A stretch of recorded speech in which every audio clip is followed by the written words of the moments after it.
Bienvenue sur Woman TV Talk Show, la télévision qui enseigne, la télévision qui éduque. Vous regardez Au-delà du buzz, ce programme à travers lequel on décrypte ensemble des vidéos devenues virales en vue d'en tirer des leçons. Aujourd'hui dans Au-delà du buzz, on décrypte une vidéo récemment devenue virale. Il s'agit d'un contenu à travers lequel on peut voir une jeune demoiselle éparpiller un gâteau totalement moisi. Elle aurait acheté dans une boulangerie de la place ce cadre censé être haut de gamme et s'il faut aller dans ce sens, on s'attend à avoir des aliments beaucoup plus sains.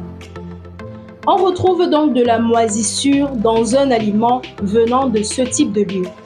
Et ils ne sont pas les seuls, vu que dans la même vidéo, d'autres boulangeries sont pointées du doigt. Comment comprendre que dans un pays comme le nôtre, ce type de choses ne soit pas prise plus au sérieux que ça? Dans tous les cas, on se retrouve dans quelques secondes pour essayer de comprendre. En attendant, regardez cette vidéo. Je vous présente le gâteau à la crème totalement moisi qu'on m'a servi à Santa Lucia PK14. Et le pire, c'est que la demoiselle m'a demandé, je vous sers quoi? Fraises, chocolat, vanille. Je lui ai dit, servez-moi ce qui a été fait aujourd'hui. Et elle m'a servi ça. Et c'est pas la première fois qu'on me fait ce genre de choses. Il y a une boulangerie à Terminus Saint-Michel, chez Barack, ou boulangerie Barack, un truc comme ça. Ils m'ont servi un gâteau moisi également une fois. Totalement moisi. Un peu comme ce gâteau-ci. Avant, c'était sa carne de côte qui m'a servi un truc qui avait tellement dormi que c'était acide et la crème avait commencé à s'oxyder. Je ne sais pas ce que le service d'hygiène de ce pays fabrique.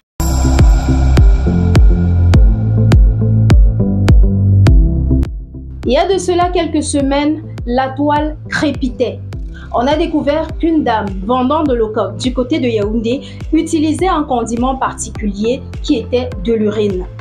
Le but, on ne sait pas. Mais ce qu'on retient ici, c'est que il y a eu beaucoup de réactions. Les gens étaient choqués, les gens étaient dégoûtés. En fait, elle a failli être lapidée.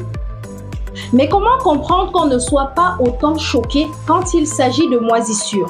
Quand on parle de moisissure dans un aliment, sachant que la moisissure est beaucoup plus dangereuse que de l'urine dans l'organisme. La moisissure affaiblit le système immunitaire. La moisissure cause des troubles digestifs et même dans des cas plus graves, on pourrait avoir un cancer à la langue pour avoir consommé de la moisissure. La moisissure n'est pas qu'un défaut visuel ou un trouble au goût, c'est bien plus grave. On est dans un pays où on se retrouve de façon récurrente dans ce type de situation. On a un service d'hygiène. On a des personnes qui sont censées avoir suffisamment de conscience professionnelle pour mettre à disposition des clients des aliments sains. Et pourtant, toutes ces personnes réunies ne font rien face à un empoisonnement massif de la population. Et la population, justement, parlons-en. En commentaire de la même vidéo qui est devenue virale sur les réseaux sociaux, on pouvait voir des internautes qui demandaient simplement d'acheter ailleurs. Mais acheter ailleurs, est-ce une solution? Acheter ailleurs, c'est bien beau, mais est-ce qu'ailleurs, c'est mieux? On parle ici de 3 boulangeries pointées du doigt. Et en commentaire, il y en a d'autres, et encore, et encore, et encore. Alors, est-ce que la solution, encore une fois, c'est véritablement d'acheter ailleurs? Pourquoi devons-nous forcément nous rendre dans des endroits dits de haut standing pour essayer d'avoir un certain niveau de qualité? Dans un pays comme le nôtre, même dans les restaurants de type tourne-dos, on devrait avoir des aliments qui respectent notre santé.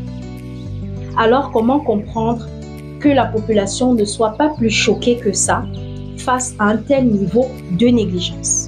On parle ici d'une question de santé publique, d'une question de respect de la vie humaine et surtout d'une question de responsabilité collective. Au-delà de pointer du doigt le gouvernement qui ne fait rien, ces institutions qui n'ont aucune morale, également regardons-nous quand on continue de laisser passer, quand on ne dénonce pas, quand on se contente d'aller ailleurs, quand on se contente de dire « ok, je ne vais plus là-bas » et toutes les autres personnes qui ne savent pas, toutes les autres personnes qui espèrent avoir quelque chose de qualité en entrant dans ces lieux. Vous en faites quoi? En tout cas, on se dit à bientôt. N'hésitez pas à nous laisser vos avis en commentaire. Likez, partagez, abonnez-vous, activez la cloche de notification. Mais avant de partir, je vous le rappelle, si vous êtes en visite à Douala, n'hésitez pas à séjourner dans les résidences Boss Life. Les résidences Boss Life, c'est ce cadre somptueux qui vous offre des appartements luxueux, des appartements au standing à des prix relativement bas. Je vous laisse regarder. Découvrez le summum du confort et de la durabilité avec les appartements meublés Boss Life. Nos logements sont équipés de tout ce dont vous avez besoin pour un séjour inoubliable, y compris une connexion Wi-Fi rapide et fiable. Nos appartements sont alimentés par des plaques soleil. Pour une empreinte écologique, nous proposons également un service de location de voitures sur place. Réservez dès maintenant votre séjour chez Boss Life et profitez du confort que nous offrons dans nos appartements meublés de luxe. Nous sommes situés à Douala Terminus, derrière Barcelone Hotel. Contact 682 82 48 33. Boss Life et Partner. Live like a boss.